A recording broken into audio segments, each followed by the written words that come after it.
Hello everyone, and welcome back to the podcast. Today, I want to share something very personal and hopefully helpful to you, my English learning journey. This is not just a story about learning grammar or memorizing vocabulary. It's a journey of challenges, little victories, big failures, and most importantly, growth. So, grab a cup of tea, sit back, and let me take you through the story of how I learned English, and how it changed my life. Where it all began. I grew up in a small town where English was just another subject in school, not something we spoke in daily life. Like many others, I learned English because I had to, not because I wanted to. We studied grammar rules, filled in blanks, and memorized lists of words. But we rarely spoke. In fact, I could hardly say a full sentence without freezing up. Back then, English felt like a mountain, far away, too big to climb. The turning point. My first real motivation to learn English came when I watched a Hollywood movie without subtitles. I remember sitting there, completely lost, not understanding more than a few words. I felt frustrated, but also curious.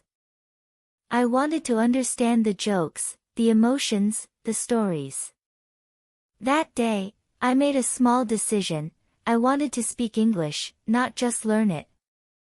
That decision changed everything. Immersing myself in English. I began to surround myself with English every day. I started small. I changed my phone settings to English.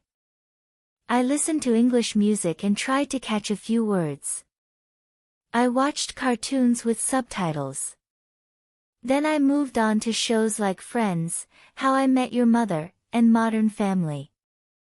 Every time I heard a phrase I liked, I paused, wrote it down, and repeated it. At first, I didn't understand everything, but I told myself, it's okay not to understand. Just keep listening.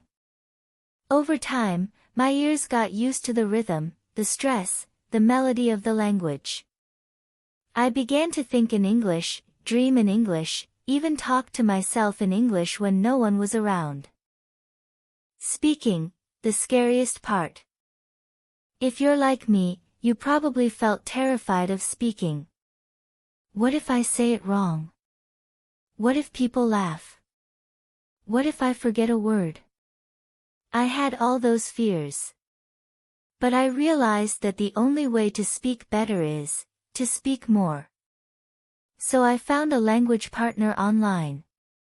Her name was Emily, and she was from Canada. We spoke once a week. At first, I was nervous. I spoke slowly. I made mistakes, I forgot simple words. But she was kind and patient. Every week, I felt a little more confident. Our conversations went from 5 minutes to 30 minutes. And after a few months, I stopped translating in my head. I just spoke. Learning vocabulary and grammar. I didn't learn words from lists anymore. I learned them in context. If I heard a new word in a video, I paused and checked it. Then I made a sentence with it. I used apps like Anki for spaced repetition. I made flashcards with pictures, not translations.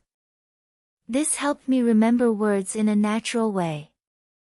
As for grammar, I stopped focusing too much on rules. Instead, I focused on patterns. I looked at how native speakers said things. For example, instead of memorizing rules about present perfect, I listened for when they said, I've been there, or I've just finished. Thinking in English. One big step in my journey was learning to think in English. At first, it was hard. My brain wanted to think in my native language. But I started small. Every day, I described things around me in English. The sky is blue. I'm drinking coffee. That dog looks happy. Later, I moved on to bigger thoughts. What will I do today? Why am I feeling tired? I even wrote short diary entries in English. It felt strange at first, but it helped me stop translating all the time. Setting realistic goals. One of the best things I did was setting realistic goals. I didn't say, I want to be fluent in 3 months. Instead, I said, I want to understand 70% of a TV show without subtitles, or, I want to have a 10-minute conversation without freezing. These small goals gave me confidence and motivation. I celebrated every little achievement. The first time I understood a full joke in English. The first time I ordered food in English. The first time a native speaker said, "Wow, your English is really good." Mistakes I made. Of course, my journey wasn't perfect. I made many mistakes. Focusing too much on grammar. In the beginning, I wanted to be perfect. I waited until I learned all the rules before speaking. That was a mistake. Being afraid to speak, fear stopped me from practicing earlier. I lost a lot of time. Comparing myself to others, I saw people who learned faster and felt bad. But I learned that everyone has a different pace. Mistakes are part of the process. I learned to see them not as failures, but as feedback.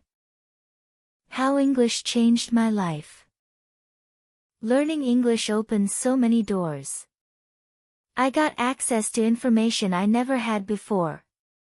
I could read books, watch TED Talks, join online courses, and connect with people from around the world. But more than that, English gave me confidence. It taught me that I could achieve something hard if I stayed consistent. It made me curious about other cultures. It helped me grow as a person. And now, I'm able to help others who are just starting their journey, just like you. My advice for you. If you're listening and wondering how to begin or how to keep going, here's my advice. Start now, don't wait until you feel ready. Make English part of your daily life, even 15 minutes a day makes a difference. Use what you love, music, movies, games, books. Learning should be fun.